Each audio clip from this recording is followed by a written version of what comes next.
Then the R-Type. R-Type Bentley, yep, R-Type base, James Young body. I think James Young would have called it a sports saloon. It's about as much of a sports car as a bar for custard, isn't it? But that's what it is, isn't it? Lovely interior, absolutely lovely interior. Bit of cracking on the wood, super headlining, beautiful upholstery. Carpets are perfectly good enough. I'm trying to think how I can describe the body as, again, usable as it is and presentable, but not immaculate. But again, we're back into the situation. What do you do? Do you paint it and then bring it out once in a blue moon, or do you use it as it is, which is very presentable, very smart, and use it for going down the pub on a Sunday night and what have you, and maybe a trip to work a couple of days a week?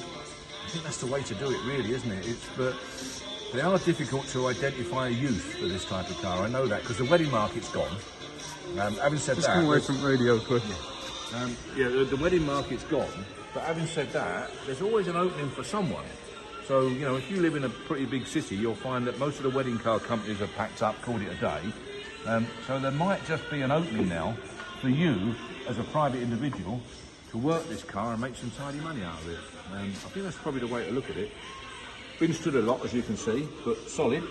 Wants a really good clean. It wants a 3-day clean on this car, a real proper clean, and it will transform it. I don't know what the guide is or where it's expected to be, but like all of them, they're going to be undervalued. I do suggest you come and have a look, because this is one car that, to be perfectly frank, a bit noisy on that radio there, but to be perfectly frank, it's one of them cars in the condition where it's really hard to describe. You know, if you stood at, what I say to people, if you stood on the curb, and heaven forbid waiting for a bus like forevermore, and something like this here, that car drove past you, you'd think, wow, what a car. But when you get up to it, you can see a little bit of imperfection. So that's why I can sum it up. Come look for yourself.